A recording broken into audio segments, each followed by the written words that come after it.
Hi, this is Justin from Justin's Fountain of Youth, and today I wanted to go over how you can select the best exercises for you using something known as the stimulus to fatigue ratio, or the SFR as sometimes people shorten it to. And so the stimulus to fatigue ratio basically says we want to have movement patterns and exercises that are going to cause high levels of stimulation to the muscle for growth or for strength, and we want low fatigue from those, if at all possible, right? We want that ratio to be very high on the stimulative, lower on the fatigue, so it takes less time to recover, you can get more workout sessions in, you can do more things in your life, however it may be. And so, great, good idea, but now we need to sort of maybe place what is a good stimulus and what is a fatigue, so you know when you're actually doing the exercises, okay, is this actually very stimulative? Is it more fatiguing? All of that sort of thing. So, starting off with our stimuluses here, tension is going to be the first thing. If you feel a high degree of tension in the muscle while you're contracting and doing it right, like you're doing a bench press, you just feel your pecs like pick up, really squeeze hard, and are just really working there. That's tension, and it's also directly linked with scientific studies on muscle growth. High tension in your muscle, they've proven, does stimulate muscle growth. So it's a good one. The next one is burn, right? If your muscle is burning after the workout or while you're doing it right, you get this high sensation of burn. It starts slowly and it's like, ooh, really hurting. That's actually metabolite buildup, and that is metabolic stress in the muscle, which has also been directly linked. There is pathway to muscle growth from that. So these two for sure will always be a good stimulus for growth. Now I have this dotted line here because below, these ones have not actually been proven yet scientifically to cause muscle growth, but they are very highly correlative with muscle growth. So it's good to have an idea, if you're having, a couple of these, then you're probably also being highly stimulative. So next one is pump, right? So you're doing your exercise, your muscle is just engorging, it feels like it's going to blow up, like it's really, really tight. That is, again, another really good sign of stimulating muscle. Soreness, you don't necessarily need to go crazy, have multiple days of soreness, but generally speaking, afterwards, later that day, next day, you feel soreness in the target muscle, that's important, then that is another sign, probably pretty stimulative. The last one here is weakness in the muscle afterwards, right? So let's say you're doing, let's go back to the curls, right? You're curling, 35 pounds, you're doing curls, great. If you start the workout, you're doing those for sets of, 15. At the end, if you can't, or having a really hard time, maybe you can only do 3-4 reps of those, or you have to drop the weight to something else, then that's a good sign, right? The muscle got weaker. But if at the end of the workout you can still do 15, maybe you can even do 18, then it probably wasn't actually that good of a stimulation, right? Your muscle, you should be working hard, your muscles should be weaker after working them. If not, probably not very stimulative. Okay, now going on to the fatigue side of things, we're going to look at joint pain and soreness. So if you feel pain, not in the muscle, in your joints, after, or soreness later on, that is actually a sign of fatigue in your body. Your joints, connective tissue, they actually take longer generally to heal than your muscle tissue. So that will cause greater fatigue. You're going to have to take more time to recover, all of that sort of thing. So joint muscle soreness, and then whole body fatigue. Again, if you do an exercise and you're supposed to be like targeting your biceps, but all of a sudden your shoulders, your back, everything else is also feeling tired and all that, that's also not great, right? Like you want to be able to put your best effort into all parts of your workout. So generally speaking, all right, now we know stimulus signs, now we know fatigue signs that we're looking for. Let's try and figure out what is going to be the best. And I love these sorts of graphs. All right, this is high stimulus, low fatigue, high fatigue. And so exercises that are both highly stimulative and low on the fatigue, right? We did a bunch of these, not very much in this. These are ideal, these are golden exercises. When you're doing your workout, you should notice that, right? If you have a bunch of these and very low fatigue signs afterwards, then those are great. Write them down, they're golden. You should have a list of these, because even if you're gonna rotate them out, which you probably should from time to time, these are going to be staples for you.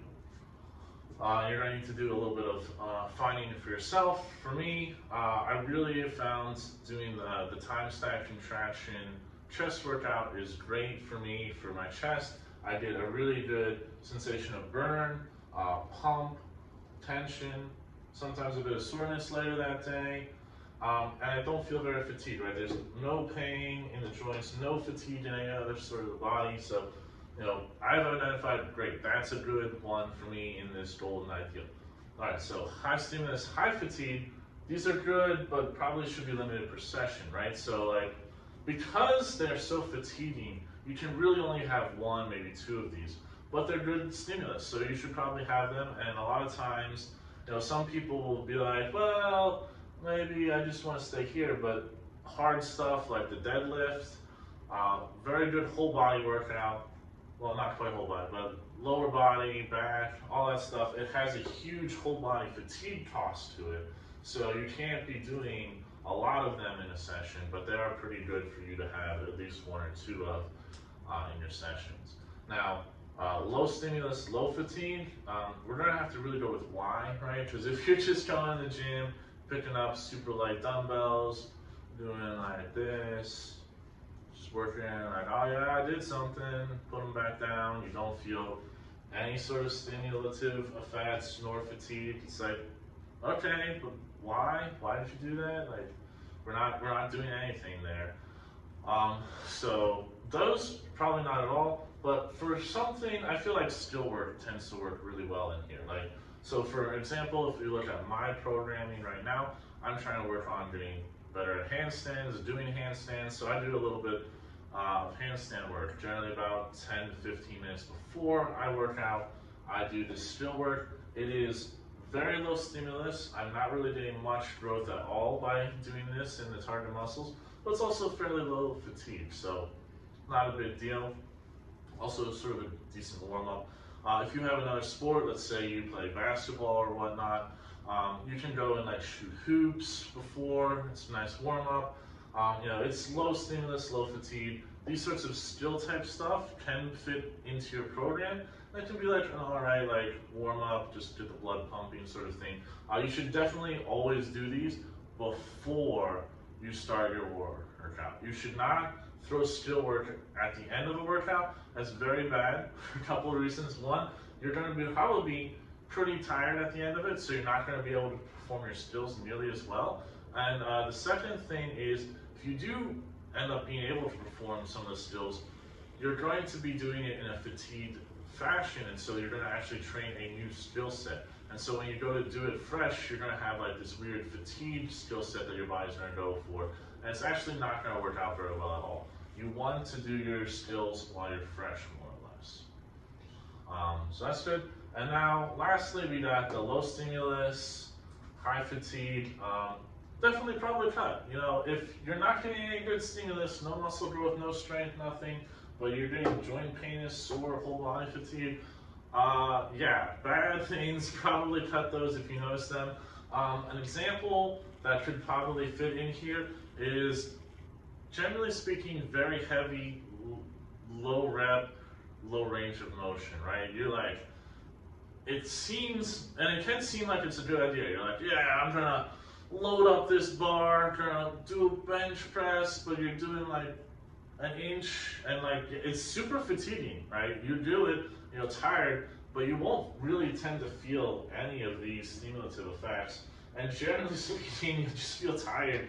And a lot of times you just feel pain and soreness in your joints afterwards. So I remember I was at a gym once, I was doing these things where literally just planing bench press, only a couple of inches, very heavy weight, and that sort of probably, maybe you're a different situation, it's very stimulative for you, But for most people, you're not going to find much in the way of stimulation from something like that, and you're just going to tire yourself out doing it and possibly cause some joint injury and pain. So that's generally why, these short range of motion, heavy lifts, very few reps tend to just be looked down upon in the lifting community because they fit into the low stimulus, high fatigue. So you should probably cut those. Another example, though, personally from my training right now, that could fit into this, if you think about it, is doing. I do a 10K run on Saturday. So at the end of my week, I do a 10K run. It is absolutely low stimulus for like quad growth or any muscle growth, and very high fatigue. Right? I run. I'm very tired afterwards. I generally have to take a nap, and then I'm low energy for the rest of the day.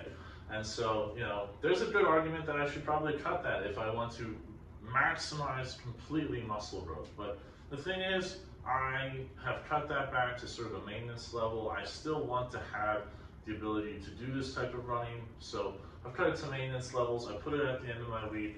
But again, something like that, if your goal is for maximum muscle growth and strength, you should probably think about cutting it. And maybe I should just axe it completely and just do more walking here and there, and that would be better. So these are sort of calls that you need to make yourself. But honestly, anytime you see something like that, you should be thinking, maybe I need to cut it, or if not, there's a darn good reason why you don't. Okay, well, I hope this was very helpful for you. Out of curiosity, let me know down below. Is there anything in your workout that you can identify now as like a golden, ideal, high stimulus, low fatigue exercise? I'd love to hear from you.